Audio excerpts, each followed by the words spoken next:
If you're a person that is scared of the devil, you got one. And you have to get rid of it because you have power over them in Jesus' name and exercise it. I had a preacher say to me one time, Brother Roberts, I'm just in the healing ministry. I don't do deliverance ministry. Well, then you don't do half of what Christ did. Jesus healed and delivered.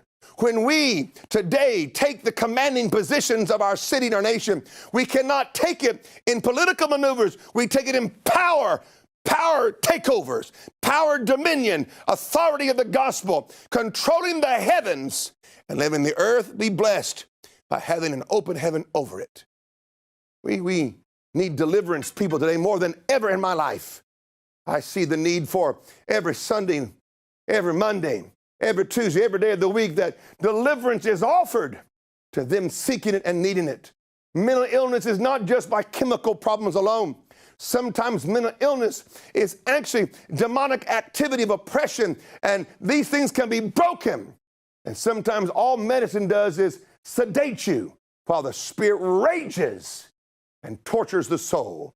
Jesus gave us power and authority over all the works of the devil. While in the Philippines, there was another great deliverance besides the one we've just talked about, the deliverance of the girl being bitten by devils. And Brother Sumrall called it the deliverance of the invisible boy. They brought a young boy to him that for some power that would come on him, a demonic power would come on him and give him the ability to pass through walls, steel bars, and have that kind of supernatural power. That's why they called him the invisible boy. The parents would lock him in his room, put steel bars over the window, even have people sit with him, and he in the middle of the night would just vanish in the middle of the air and end up in the city someplace. He'd be doing things, automatic handwriting, medical prescriptions. He'd all types of different demonic things about him. And the parents were distraught, like, we don't know how to raise this boy. This is too much. He vanishes and we can't take care of him. We don't know what's going on and he's doing wrong things. And they brought the young boy to him at Bethel Church there, Bethel Temple. Brother Sumrall cast the devil out of the young boy. He said when the devil left him, the young boy began to scream, "Ooh, she's ugly." Because the demon that was using him and flowing through him manifested itself as a beautiful young lady. And when the power of God came and delivered him, he saw the true features of that spirit of an old, ugly, mean-looking woman that had been on him and working with him. All demons are mean and ugly, and you don't want nothing to do with them no matter what they promise you or how they may work through you for a moment. The devils work through people to find the power of the moment to control you. And once they got power and control over you, then all the joy turns to suffering and pain because you're no longer in charge of yourself. That spirit has the dominion over your human person. And so that young boy was delivered.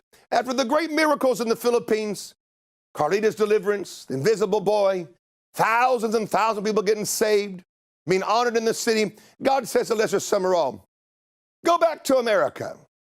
Oh no, it's happening again.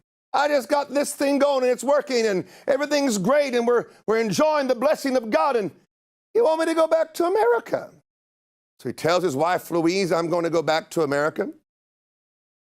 She goes, okay, that's what the Lord wants. So she packs up the bags, packs up the kids, and they move back to America. They go back to South Bend and build a new church. He stays there for a while, but Sumrall seems to be moving. He has a world ministry at heart. So this will give me a few of the dates of his life that you can see how he traveled.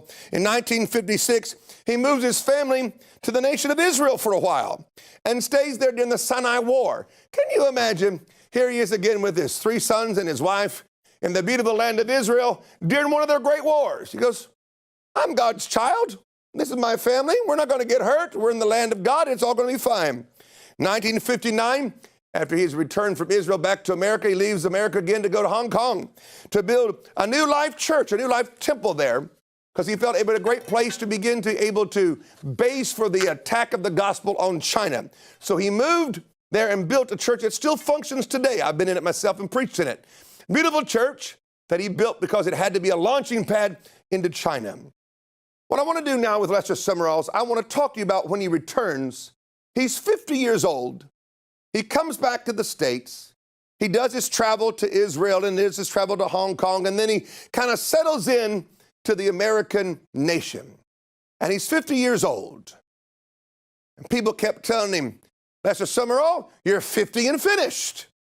He said, I heard it so many times that I started to believe it. He says, one day, I heard it for one time, and it really bothered his heart. And he said, I went to pray and said, God, I keep hearing from all of my friends, and some of them are my nice friends, but they keep telling me I'm 50 and finished. That's why you brought me home to America, to just retire and enjoy, because my days of greatness, of obeying you and the adventures of faith are over. Is it true? God says, no, I finally got you where I can trust you, and I'm going to bless you. I can trust you with money. I can trust you with fame. I can trust you with influence over the churches. I'm at a place where I can trust you. I'm about to use you in greater ways. Well, this is just the first part of his life. Now we're entering probably the most productive time of his ministerial life. Let me read you the things that he began to do. In January of 1968, he built his first Christian radio station in Indiana. Then he began to buy TV stations. He'd buy TV stations in Indianapolis, South Bend, Tulsa, Honolulu, in Denver, in Maui, all kinds of stations in New Orleans. He began to buy up Christian TV stations with no money. That's called faith. I would love to, well, I'll just tell you the story very quickly. One of the TV stations that he was negotiating for, he had no money. He felt like God wanted him to own the TV station, and so he began to negotiate, and the banker heard that this Sumrall man is going to buy a TV station, and he wanted to be the man that gave him the money and the loan. He came down there all excited to see Brother Sumrall and said, I want to help finance your purchase of this TV station. I know you're a very wealthy man, but I want to help you. He said he didn't know I didn't have any money in my pocket to even buy a hamburger at that time. He said, I signed my loan papers, without any money. God made a way for me to buy that TV station. That's called faith. So he began to buy TV stations and begin to have his own show and begin to pioneer that. He would author over 200 books in his lifetime. 200 books worth reading. 200 books that was thought out, biblically sound, good doctrine. His apostolic writings, you might say, began, and we can find them now in over 200 books. In 1985 of December, he launched a shortwave radio station because he always had a heart for the nations. A shortwave radio station is not something that we understand much anymore here in the Western world, but in some parts of the world, it's the only radio that they get. The only news they get is through the shortwave. And so in some parts of the world, it is still a powerful tool, and he wanted to make sure he could beam into China. He could beam into communist Russia, into Cuba, and let people be able to tune into a shortwave and hear the gospel being taught to them in their own language by a radio wave that no communist government could stop or jam. He would build a new church in South Bend, Indiana, or I should say a new building that would seat over 3,500 people. Wow. Lester Sumrall, after 50, was not finished. He was just getting started in another time period of his life. There are two tragedies that I want to mention in the life of Lester Sumrall that I think is good for you to know, that great men that live by faith have challenges. The first challenge was on September the 28th in 1979. A private plane crashed with 5 of his closest associates that worked with him, that was his confidants, were killed in a plane crash. You know, that's devastating to have your team that you work with. You almost have two families. You have your biological family, and then he had his working associates, his work family, his ministry family, and he lost his closest associates in a plane crash. That was very devastating, but he did not quit. Then on June the 12th, 1988, the TV station, Channel 46, his pride of his TV networks, was burnt to the ground. He was flying in from Europe. His sons met him in New York. When he got off the plane, he said, I knew by the way they looked at me that something bad had happened, and I didn't know it was going to be the news that my main TV station had been burnt to the ground. He was supposed to fly from New York to go do a revival meeting immediately in America, so they had already tried to cancel the meeting, and Brother Sumrall said, don't cancel the meeting. I'm going to go preach. They said, but Brother Sumrall, Dad, The TV station's burnt to the ground. He goes, what am I going to do at home? Worry? I'd rather be out here working for God. We're going to rebuild it. We're going to rise again. Good day. Get on the next plane and flew on down and had his revival meeting, and his sons went back to help rebuild the TV station. That's how you live like a man of God. You don't collapse. You don't give up the ghost and die. You don't sit there and whine and cry and, oh me, oh my. You keep walking by faith. You keep producing. You keep going forward. The only way for the man of God is forward movement. You don't go to the right or to the left, and you never go backwards. You always go forward. I was a good friend of Brother Sumrall's, and I was driving him one day after we had lunch in South Bend, and I'd missed the turn to come into the back part of the church. I was not familiar really with the back entrance into the church, and for some reason that day, we were coming through the back entrance, and I missed the turn. So it was a road where you could back up. It wasn't that, big of a road. It was just a neighborhood road, kind of a secret road. And I started to back up, and Brother Sumrall goes, what are you doing? I thought, well, I'm backing up to turn. He said, I don't go backwards. Go around the block and do it right the next time. So he didn't like going backwards even to take a new turn. So it might sound extreme, but when you live a certain way, everything about you moves that way. So some of you live in backwards. That's why you can't have anything beautiful happen to you in the future. You live in the past. Oh, it's so great in the past. So wonderful in the past. If your past is better than your present, then you're backslidden. If your church's past is better than its present and its tomorrows, then the whole bunch of you are backslidden. If your denomination or ministerial network is always reveling and romancing the past, then all of you put together are a bunch of backslidden network pastors, and y'all need to repent and get right with God. We live forward. We don't go backwards.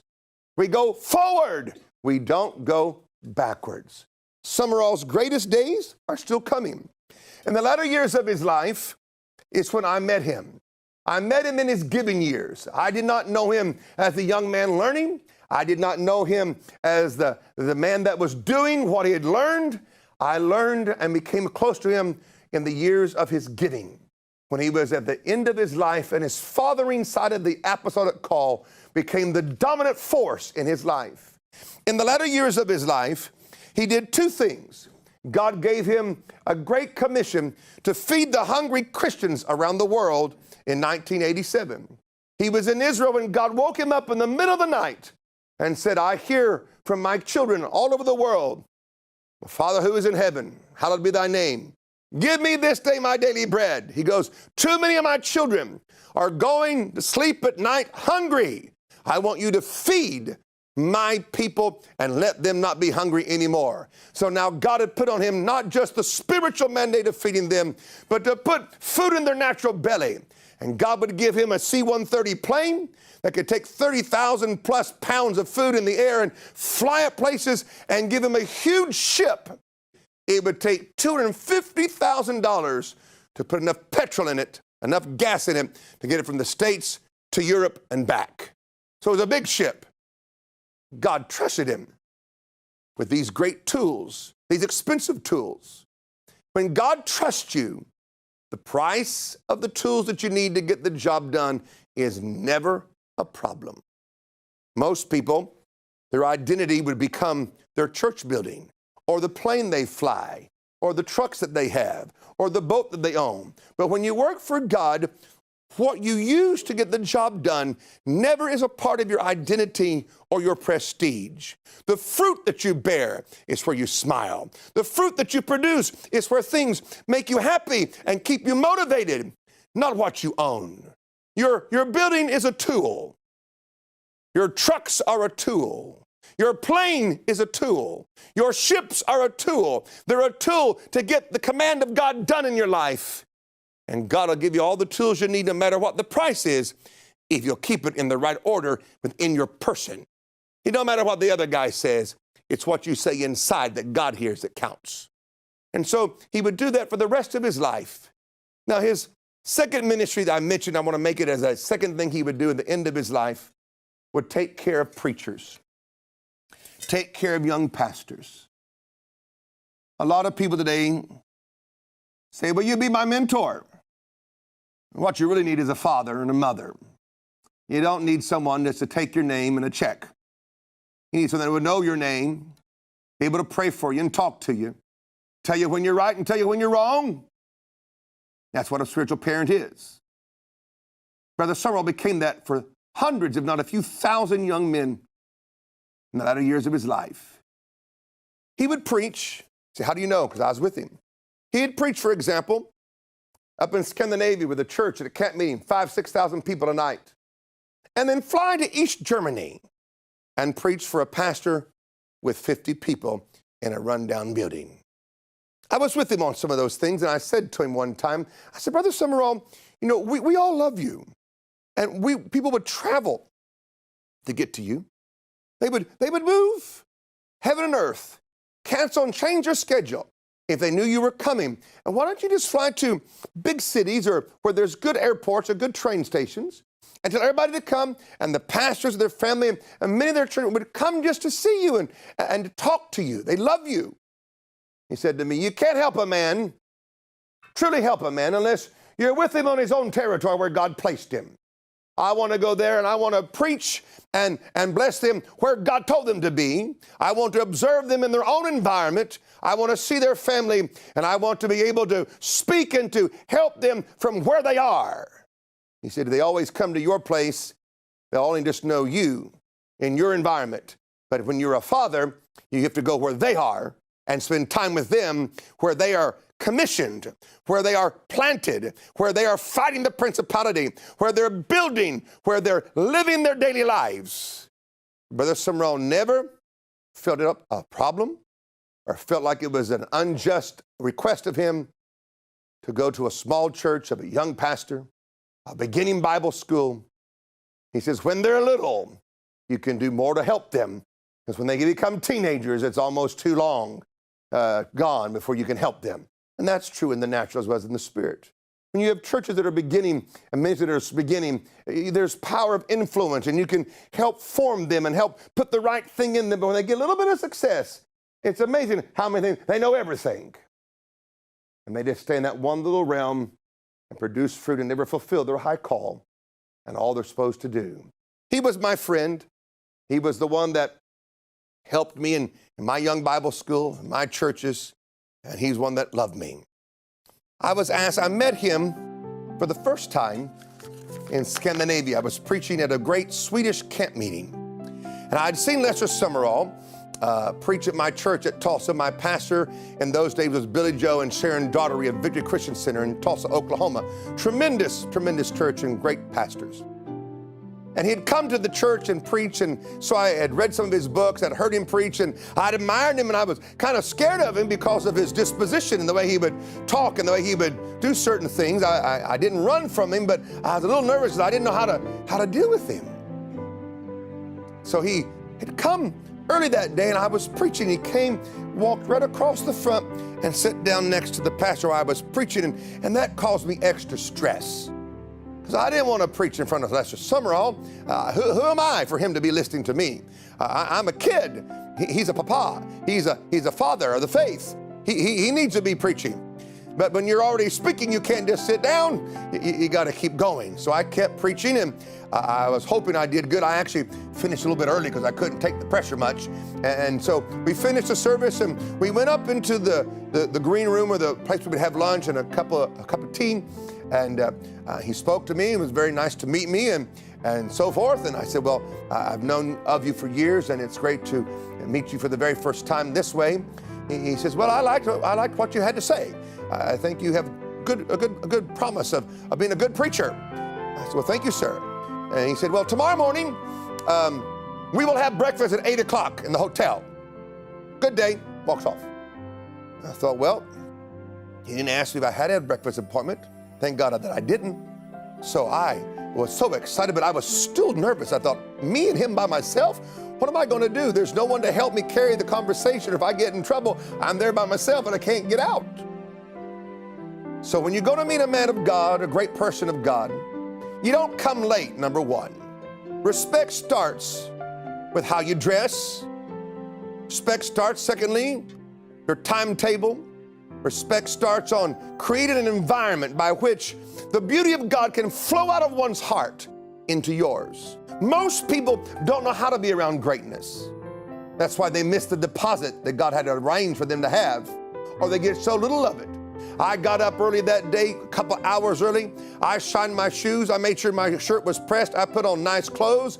I was down there and I went and was there before the restaurant opened. So when they opened the door, I talked to the head person. I said, I want that table and I don't want anybody else to sit in this section. Can you arrange that? Well, sir, I said, I need this and I don't need to tell you why. Can you do this?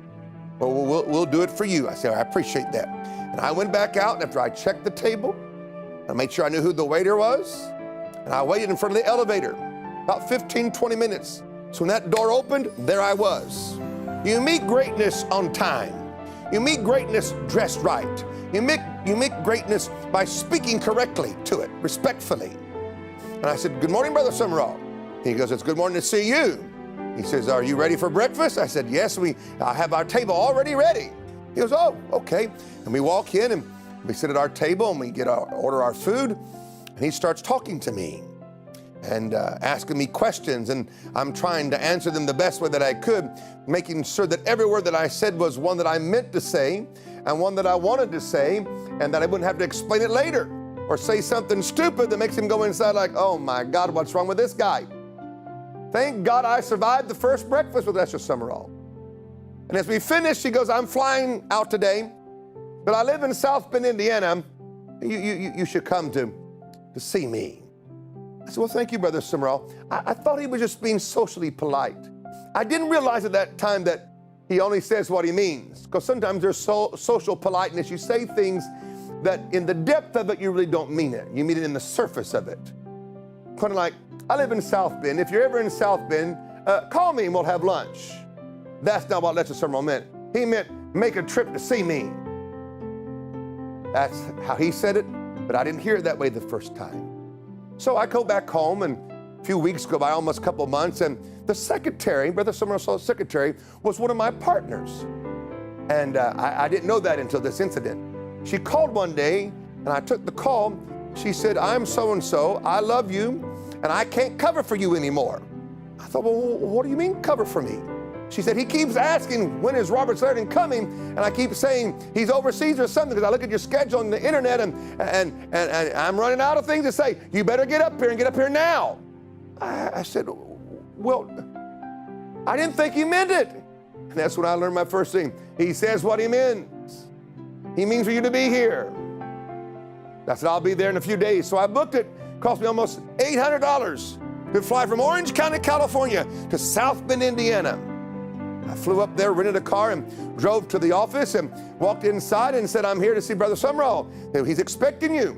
I walked into his office and sat down, and in my nice suit and shiny shoes, everything was together, and I looked like a nice, presentable young man, and he said, and your first question is? Well, I had no questions.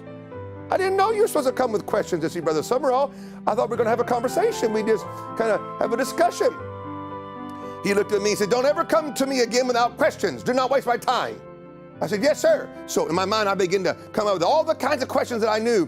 Some of them were quite stupid, but at least I had questions to fill up an hour. He said, I think we should go eat lunch now. I said, well, I would like that. So we go to lunch, and we have a nice conversation. I think we go to Benihana's is where we go to lunch, a Japanese restaurant. And we eat, and we come back, and I walk back in with him to his office, and I sit down, and he says, I know you have a flight this afternoon, and is there anything else you'd like to talk about? I said, no, I've enjoyed my visit here. He said, would you want me to bless you? I said, well, I'd love to be blessed by you. I'd love to be prayed for by you. I was raised in a Pentecostal family, so being blessed was a part of my life. So I was ready for all kinds of blessings, nice touches, massages, shakings. I had all kinds of blessings. So I bowed my head, thought he would just pray behind the desk. He said, get up and come around here and kneel down here beside me at my chair. I said, okay. Didn't bother me. It's fine. So I got up out of my chair and I went around and knelt down on the floor next to his chair, and he cleared his throat and took his third finger and his thumb and grabbed my hand and he goes, be blessed. He says, you can go now. Come back anytime you want to. I got up off the floor, and I got in my car and drove to the airport and got on my plane to fly back to Orange County, California, thinking, I'm never going to do that again. I feel like a total jerk. I don't know anything. I feel like I made a fool of myself today, and I have enough drama without creating more drama like this. So I was going through all of this, and the Lord came to me on that plane. He said, you will return because I've arranged it and you will return many times. And I said to the Lord, I said, God, the whole time I'm with him, I feel like I'm an idiot. I don't know nothing. I keep making mistakes. He goes, that's why you're there, to start getting things right, strengthening what needs to be stronger in you. And the Lord told me something or taught me something that day of how to be around greatness. You know why some of you don't like to be around stronger people, more successful people, authoritative people? Because your insides and your personal conscience shakes and vibrates when you're around people of absoluteness and strength and boldness and sureties. And when you're not that way, you vibrate. And the Lord said, write down everything that you can remember that was not right on a piece of paper, that you vibrated here, you didn't do good there, and work on it. And the next time you're with them, see what vibrates and what doesn't, what speaks and what doesn't speak. Wow, I learned how to receive from a spiritual father. And we built a beautiful relationship that had been a major part of my beginning years. And I was one of his sons in his latter years. He had many sons. I'm just one of them. And I'm so glad that inside of my spirit, there is a deposit from the man of Lester Sumrall. Many of you, God will arrange in this time period for you to be around greatness, for a deposit, a blessing to come to you. Don't leave the presence of greatness without asking for the blessing. Don't walk out and just view everything naturally. Make sure you keep the divine relationship on the spiritual plane first. The natural comes in second. I received a phone call on April the 28th, 1996. Brother Sumrall had died that day of pneumonia. The first time he'd gone to the hospital in probably his whole life since the doctor days when he was a young man. He'd got a pneumonia in his lungs, and he went home to be with the Lord that day. One of God's great generals left the earth, but he left a deposit inside of many young men that lives today. As I close this session with you now, I pray that God will take you that have been blessed by this great man, and may that deposit and that spirit of faith and deliverance come alive inside of you. I speak life to it again. I stir it up, and may that which you've received from him and even others move inside of you and begin to dominate your thinking and your doing and your ministry. I pray that for you today in Jesus' name. Amen and amen.